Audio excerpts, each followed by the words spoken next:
예, 평창 동계올림픽에 참가하는 북한 선수 10명 등 북측 인원 32명이 잠시 후에 양양공항에 도착합니다. 이로써 훈련 중인 여자 아이스하키 팀을 비롯해 평창올림픽 참가 북한 선수 22명의 방남이 모두 완료됩니다. 한편 미국 정부가 빅터 차 주한 미 대사 내정자에 대해 대북 군사 공격에 반대했다는 이유로 내정을 취소한 것으로 알려져 파장이 일고 있습니다. 이 시간 김철우 한국국방연구원 연구위원, 홍현익 세종연구소 수석 연구위원 두 분 모시고 자세한 얘기 나눠보도록 하겠습니다. 안녕하십니까? 안녕하십니까? 어서 오십시오. 예. 자, 우리 선수들 마식령 스키장에서 스키 훈련했네요. 예, 네. 어렵사리 가서 이제 전세기를 타고 가서 이제 잠시 후에 이제 돌아올 것으로 보입니다. 글쎄요, 갔는데 뭐 대접도 잘 받은 것 같아요. 예. 뭐 이렇게 코스 요리 또 받고요. 또 시설도 굉장히 잘 돼 있다 했습니다. 어떻게 보세요? 그 부분은? 네, 코스 요리를 같이 먹은 건 아니고 예. 따로. 그럼 물론이죠. 손님 예. 접대용하고 뭐 본인 선수용이라는데 이번 마식령 스키장에서 공동 훈련은 김정은의 치적을 부각시키려는 그런 의미도 있지만은 이것이 최초의 남북한 동해 직항로, 뭐 물론 디귿자로 가긴 했습니다만 그런 거를 통해서 이 대한민국 전세기로 동해로 갔다, 그리고 원산의 갈마비행장을 갔다라는 예. 것은 상당히 상징성 측면에서 거기서 훈련을 통해서 얼마나 대단한 스키 역량이 뭐 증진되는 그런 것보다는 이런 일련의 행사와 이런 이동 경로 그리고 돌아올 때 북한의 선수와 선수단 대표까지 와서 하는 일련의 이런 거 봤을 때는, 그러면서도 이 남북 간의 교류 문제가 아니고 거기에 어쨌든 이런 검문소를 마치 미국이 검문하는 듯한, 예. 그래서 배려해줘서 오케이 해주는 그런 아주 상징성이 아주 강한 요번의 행보였다. 예. 그리고 이 행보는 과거의 육로라든가 이런 것보다는 상당히 탄력성이 있었다. 그러니까 예. 뭐 경직되게 계속 이거 아니면 안 된다는 그런 게 아니고 전략적 목표 달성을 위해서 약간의 그 중간에 그 어려움들은 서로 이렇게 탄력적으로 피해 나가는, 예. 그러면서도 목적을 성취하는 그것은 아마 양국 남북한 정상 간에 이미 결론적인 합의가 있었기 때문에 예. 가능한 게 아니냐, 예. 이런 측면에서 봤을 때 앞으로도 남북 관계를 풀어갈 때 큰 틀에서 먼저 풀어놓고 실무를 하는 이런 방식이 앞으로 새로운 접근 방식이 아니냐, 그런 측면으로 봤습니다. 알겠습니다. 전세기가 이제 북쪽으로 간 건데 뭐 2년 3개월 만이라고 하죠. 그쪽 항로를 이용한 게. 근데 이제 미국의 이번 그 방문에 대해서 어떻게 생각할지 모르겠습니다. 특히 제재 국면 속에서 일부를 이제 남측의 그런 걸 사정을 반영을 해서 허용을 한 건데 이후에도 혹시나 이 남북 교류가 있었을 때 이 제재에 또 저촉이 될 가능성이 있잖아요. 그때 우리 정부가 또 다시 요청했을 때 미국이 과연 들어줄지, 그 부분은 어떻게 보세요? 예외가 계속될 수는 없잖아요. 네, 사실 고비가 있었는데 그 고비가 우리에게 알려진 거는 북한이 그 금강산 합동공연 이걸 취소한 것처럼 이게 옳은 얘기를 안 해서 우리가 그 출발이 좀 늦어진 거 아닌가 이런 생각을 했었는데, 그게 아니라 미국 측에서 사실은 이제 미국의 행정명령으로, 대통령 행정명령으로 이 제재를 가했는데 그 제재 내용이 이제 북한을 경유하는 그 항공기는 180일 동안에는 미국을 올 수 없다. 예. 그런데 이제 그래서 우린 전세 항공기 한 대만, 미국까지 안 가는 이 짧은 거리만 왔다 갔다 하는 전세기 편만 이용하면 되겠다 이랬는데, 그걸 또 포괄적으로 적용하면 그 회사 전체가 180일 동안 못 들어가는, 그러면 아시아나 비행기인데 아시아나가 미국 항로를 포기해야 되는 180일 동안 그랬기 때문에 우리가 미국에게 정중하게 계속 그 마지막 순간까지 요청을 했고, 미국이 또 여러 또 부서가 있기 때문에 그 최종 허락을 받는데 시간이 걸렸다. 근데 어쨌든 통과를 했습니다. 그래서 결국은 우리가 원하는 대로 우리가 제안한 마식령 스키장 공동훈련 했고, 그다음에 미국도 제재를 조금 예외를 주는 거를 연출을 했고, 그렇기 때문에 향후에 제가 느끼기는 이제 남북 교류 협력이 향후에도 굉장히 쉽지는 않겠구나. 그걸 느낄 수는 있지만 어느 정도 명분이 있다면 미국이 양해도 한다. 그러니까 우리가 뭐 너무 자신감을 상실할 필요가 없이 향후에도 이런 절차를 거쳐가면서 조금 어렵지만 계속 돌파해 나가면서 남북 관계를 잘 관리하자, 이런 교훈이죠. 그 이번에는 항공기를 이용했습니다만 이제 판문점 또 뚫렸고 이번에 뭐 저기 경의선도 뚫렸는데 사실 이제 동해 육로를 사실 원산까지는 가지 못했지 않습니까? 이게 뭐 다 뚫릴 거로 보여지는데 항공기는 이번이 처음이자 마지막일까요? 어떻게 보세요? 글쎄 남북 관계가 예. 좋아져서 마식령 스키장을 우리가 옛날에 금강산 관광 하듯이 예.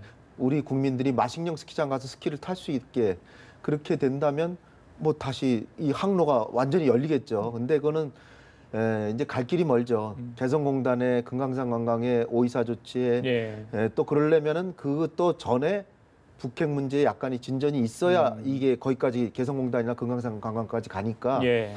그런 단계를 거치면 이 항로가 다시 이용될 수도 있겠죠. 근데 예. 지금으로서는 기대하기는 좀 어렵다. 알겠습니다. 제약 사항이 굉장히 많죠. 예, 알겠습니다. 자, 오늘 이제 북한 선수단이 나머지 일행들이 이제 내려오지 않습니까? 그 선수 단장의 옹기루 체육성 부상입니다. 그 우리 한 차관보 정도 된다고 하죠.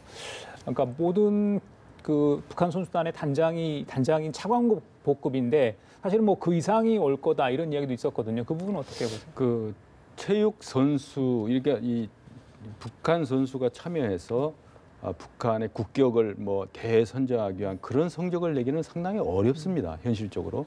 그래서 북한의 주 목표는 체육 경기 그 자체가 아니고 예. 예술 공연이나 문화공연이나 남북 교류의 분위기나 여러 가지 이런 측면이 있기 때문에 그 체육성 부상 원기로 부상이 오는 것 자체가 그거를 뭐 큰 의미를 둘 필요는 없는 거고 예. 거기에 같이 오는 3주년 관람학단이 지난번에 현성월이 현장이 점검도 했습니다만 예. 그래서 이번에 내려오는 선수들이 강릉 지역에 좀 머물고 선수촌에 머물고 그 다음에 공연도 강릉에서 일어난다는 말입니다. 그래서 이번에 체육성 부상의 격이 높냐 남냐 이런 관점으로 볼 것이 아니고 예. 이번 그 응원단, 선수단, 태권도 시설, 가면학단, 뭐 예술단 전반적인 그걸 통해서 북한이 달성하려는 전략적 목표는 저건 뭐 아주 극단적으로 얘기하면 돈하고 관계 있다고 봅니다. 뭐 예. 돈을 여기서 현물 받는다는 게 아니고 현금을 받는다는 게 아니고 국제사회가 옥죄어 들어가는 북한에 대한 그 이미지 그리고 도발을 하기 때문에 제재를 강화해야 된다는 제재와 압박 국민이 강화되지 않습니까? 그래서 트럼프 대통령 그 대북 정책을 기조를 다시 한번 하겠는데도 나왔습니다만은 그래서 예. 북한은 어떻게 하든 간에 이번 2월 9일 날 평창 동계올림픽을 통해서 북한에 대한 국제사회 기존의 인식 이거를 바꿔놓음으로써 더 심화되고 있는 옥죄기. 예. 그러니까 돈줄이 맡긴 이걸 좀 풀어야 되겠다라는 그런 측면에서 그것이 달성하려는 전략적 예. 목표라고 봅니다. 예. 그런 측면에서 봤을 때 선수단의 구성이나 이런 거는 상당히 그 양보하거나 탄력적으로 조정할 수 있는 예. 요소가 아니냐. 예. 그리고 고위급 대표단은 아직 발표 안 됐지 않습니까? 그렇습니다. 예. 현 단계에서 강릉 지역에 머무는 대표로서는 원기루 체육성 부상 정도면은 북한이 뭐 적절하다고 이렇게 판단한 것 같습니다. 고위급 대표단의 면면 그리고 방남 일정 아직까지 감감무소식인데 북한이 통보를 좀 미루는 이유 어디 있다고 보세요? 일단은 뭐 극적인 효과를 노리려고 미리 이제 그 뭐 대종상이나 무슨 시상할 때도 최고 대상은 마지막에 하는 거 아닙니까? 그러니까 그리고 김정은이 이렇게 우리에게 올림픽 선수단 보내고 대표단 보내고 이 축하 사절단 보내고 이런 게 결국 북한의 이미지 개선과 그다음에 국제적 고립 탈피이기 때문에 혹시 다른 나라의 그 정상들이나 어느 수준으로 오나를 최종적으로 판단하고 그 사람에 맞춤형 인사를 보내기 위해서 그러는 게 아닌가. 그렇다면 누구를 우리 홍 의원님께서 일단은 뭐 최룡해가 제일 가능성이 높아 보이는데요. 북한의 2인자이고 아시안 게임에서 와본 적이 있고 그다음에 최룡해는 그래도 2인자니까 북핵 문제도 얘기해 볼 수도 있고 그래서 혹시 마이크 펜스 부통령하고 뭐 조우라도 하는 그런 장면이 연출된 얘기를 우리 정부도 아마 최룡해가 오기를 바라는 거라고 전 추정을 합니다. 그 아니면 뭐 김영남은 헌법상 최고 헌법상 국가 수반이니까 김영남이 와서 국가 수반 노릇을 할 수도 있는데 나이가 이제 너무 많고 실질적인 이득을 보기는 좀 어려울 것이다. 그리고 오히려 좀 너무 연로해서 왕따 당할 가능성이 있지 않을까 이렇게 보이고요.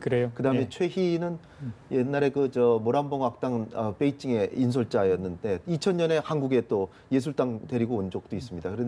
그런데 이제 최희는 사실 유엔 제재 받고 있기 때문에 이게 아마 우리 정부가 좀 껄끄러워할 것 같은 그런 분위기예요. 근데 사실 그 당연직으로 보면 국가체육지도위원회 위원장이니까 최희가 오는 게 본래는 정상인데 제가 볼 때는 아무래도 그렇게 보면 종합적으로 보면 최룡해이고 그리고 이제 관심은 김여정이 그렇죠. 한 대표로 올 것이냐 예. 그런 그 정도가 되겠습니다. 알겠습니다. 여자 아이스하키 단일팀의 성적도 궁금한데 사실 궁금한 게 이 삼지연 관현악단이 와서 어떤 공연을 할지 8일과 11일에 합니다. 시청자분들을 위해서 사전 정보를 하나 드리면 이 북한 예술단의 공연 티켓은 추첨을 통해서 이렇게 배포가 됩니다.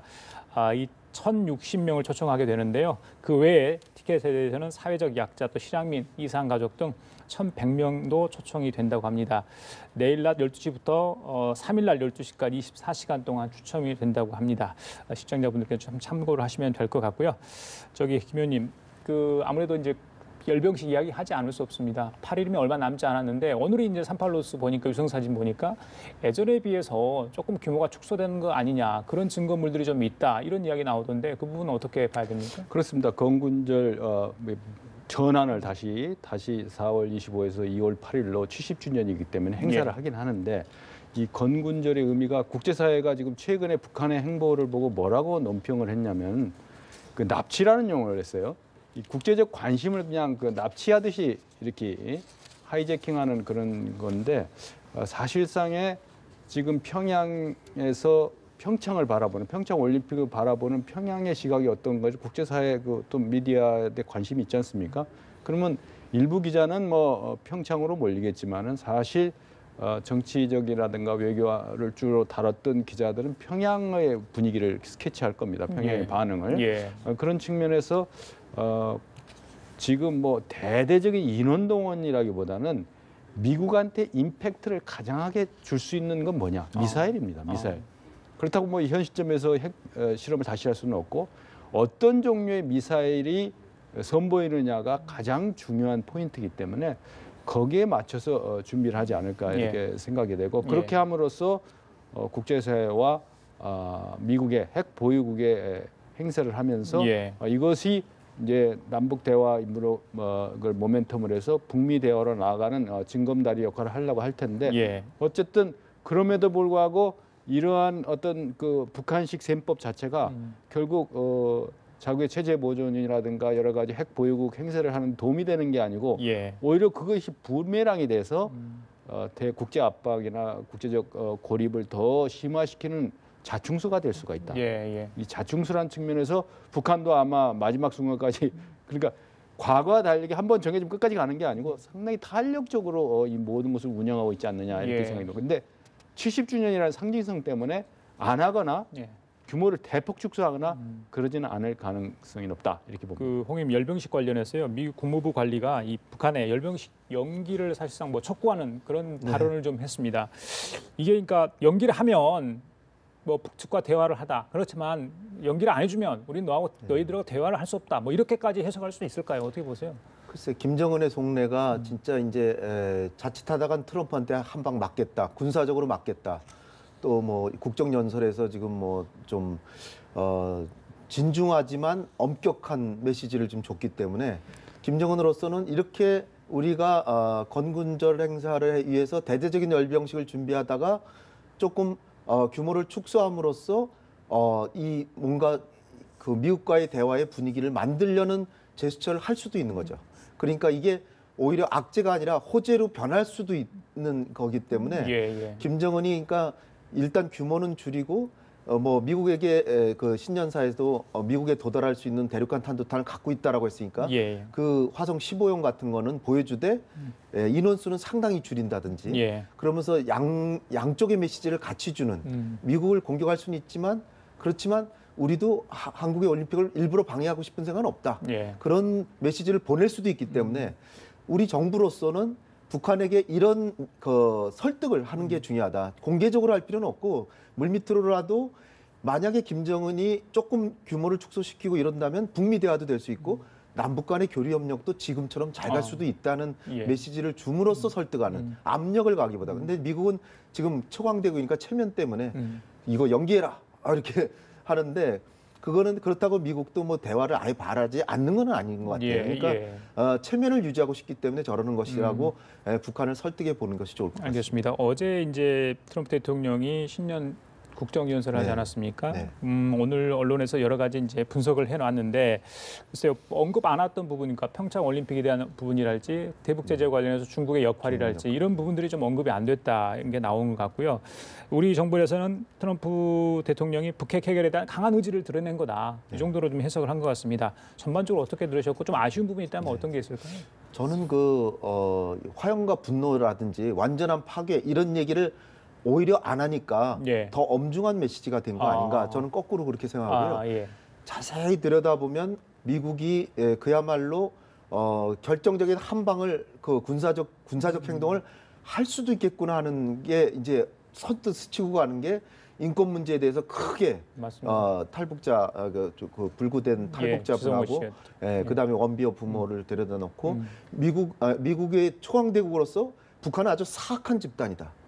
이거는 시리아에 대해서도 이게 상당히 많은 사람의 살상이 있었지만 그냥 있다가 화생방 무기를 써가지고 이건 국제사회의 공분을 나타내는 일이다 그러고 이제 미사일 그냥 쏴버렸거든요.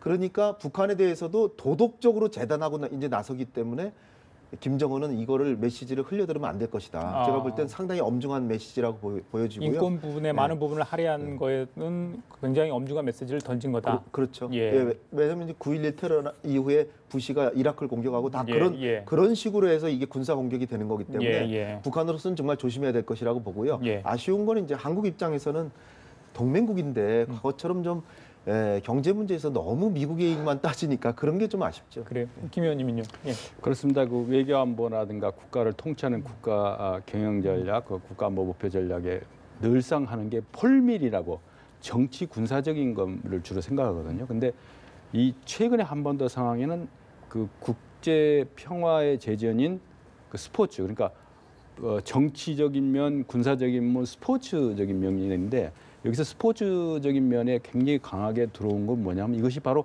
정당성 명분을 축적하는 아주 중요한 겁니다. 그러니까 이 국제사회가 공동의 가치를 중요하게 영위하는 것은 적극 협조를 하되 그렇지 않은 것은 강한 징벌을 하겠다는 홍현희 박사님 말씀에 100% 동의하는데 이거 말폭탄은 없었지만 말폭탄보다 더 무거운 중압감을 가지는 그런 메시지가 담겨 있다라고 봅니다. 그래서 이번에 지금 이 폴밀을 하는 이런 여러 가지 상황을 가지고 다양한 걸 하지 않겠습니까? 그러면서 그거를 실제 실행해야 되는 중간 제대의 많은 전략가들이나 집행 책임관들이 철저하게 준비를 하고 있구나. 준비의 과정이 있기 때문에 이게 외교적 뒷받침이라는 게 외교가 잘 될 수 있도록 군사적 뒷받침이라는 게 뭐냐면 군사적 옵션을 쓰기 위한 구체적 준비를 하나하나 하는데 가장 중요한 준비가 뭐냐? 바로 정당성 명분을 축적하는 겁니다. 어떠한 조치를 하더라도 그러니까 별로 핵심적인 거 아닌 것은 과감하게 양보를 하면서 이번에 제재가 전세기 왔다 갔다 하는 거.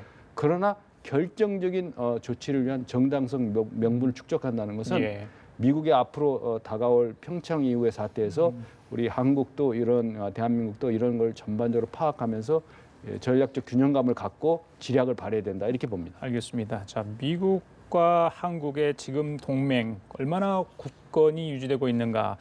자, 이번 이야기는 아마 그걸 단적으로 드러낸 게 아닌가 싶습니다. 주한 미국 대사로 내정됐던 빅터 차 미국 전략국제문제연구소 한국 석좌죠. 한국계 교수입니다. 한미일 관계 전통 받고 또 북핵 관련해서도 여러 가지 의견을 다양하게 제시하는 분으로 알려져 있는데 이제 주한 미국 대사로 내정이 됐죠. 아그레만까지 받는 걸로 알고 있는데 이게 철회가 됐어요. 자, 트럼프 대통령이 철회를 한 이유 뭐 좀 마음에 안 들었던 부분이 있나 보죠? 네, 저는 추정컨대 이제 대부분 워싱턴 포스트라고 하는 권위 있는 그 언론에서 이게 코피 작전이라든지 대북 선제 공격, 군사 행동에 대해서 이것이 실제로 북한에게 타격은 주겠지만 너무나 위험하고 그리고 북핵 문제 해결도 못한다. 또 한미 FTA 폐지 이런 동맹국한테 이렇게 하면 안 된다. 뭐 이런 얘기를 해서 미국의 그 백악관과 의견 조율이 잘 안 되니까 대사에서 아그레망이란 건 우리 정부의 빅터 차를 대사로 보내겠습니다. 그래서 한국이 좋습니다까지 받은 건데 동의서죠. 그러고 나서 이제 이 사람은 이제 더 이상 아니다. 후보가 아니다. 이렇게 된 거거든요. 그래서 제가 볼 때는 추정컨대 이러한 이야기는 제가 지금 말씀드린 이 얘기는 워싱턴 포스트에 나온 얘기는 이 한미 동맹이나 아니면은 대북 정책에서 이러한 스토리를 활용한다라고 좀 보고요. 예. 실제로 낙마한 이유는 따로 있다고 좀 봅니다. 따로 낙마한 이유는 아마 정치적 충성도에 있어서 부시 행정부 때 백악관에서 예. 그 고위 관료로 있었지만 예. 예. 그렇다고 해서 트럼프한테 충성을 하느냐는 몰랐는데 예. 그러니까 같은 공화당이죠. 공화당 예. 줄기지만 트럼프 개인에 대한 충성도는 아닐 수 있다. 이런 부분에서 뭔가 문제가 만약 있었다면 예. 그런 정도가 돼야 이게 낙마가 되는 거지.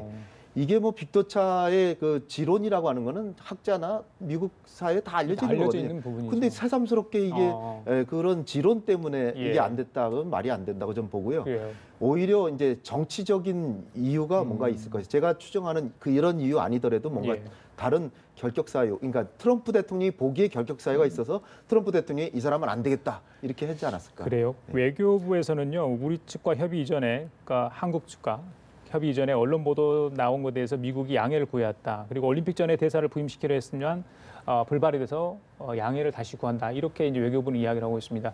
사실은 이 빅터 차가 이렇게 낙마된 것도 외교 라인에서 좀 몰랐다 이런 이야기까지 나오는데 한미 동맹 좀 심상치 않습니다. 어떻게 보세요? 그러니까 많은 우려가 있게 애국심이 기초가 된 우려라고 봅니다. 이 한반도 상황을 안정적으로 관리하고 전쟁의 참혹함을 다시 재현해서는 안 되겠다는 기조가 깔려 있는 건데 한미 동맹은 지금 국민 여러분들이 우려하는 것과는 달리 예. 상당히 긴밀하게 공조되고 있다. 그리고 이것이 외적으로 대대적으로 이 문제를 키워가 논의하는 것보다 예. 외교 라인이라든가 여러 가지 소통 라인을 통해서 물밑에서 접촉하고 조율하는 게 좀 필요하다. 예. 그럼에도 불구하고 빅터차 지정이 취소된 이것이 예. 가지고 있는 그 전략적 메시지 이거는 상당히 크다고 봅니다. 이것은 뭐냐면 이 트럼프 대통령이 의회 상하원 또 합동 연설에서 얘기한 것처럼 과거 정권과 같은 그런 방식에는 아니다. 절대 그 기초로 삼은 거거든요. 그래서 이러한 그 상징적인 조치를 통해서 앞으로 임박할 여러 가지 조치에 어쨌든 일사불란한 동일 축선을 형성하겠다. 그러니까 엇박자를 내게 하는 사람은 절대 안 된다는 거죠. 예. 이게 충성도라고 표현할 수도 있지만은 엇박자를 내게 하는 인사는 현장 군으로 말하면 지휘관 같은 그런 역할을 담당시키지 않겠다라는 알겠습니다. 메시지가 담겨 있는 겁니다. 하여튼 그 주한 미국 대사의 공백은 좀 최소화했으면 좋겠다 이런 생각을 해봅니다. 자, 지금까지 김철우 한국국방연구원 연구위원, 홍현익 세종연구소 수석 연구위원이었습니다. 말씀 잘 들었습니다. 예, 감사합니다. 예.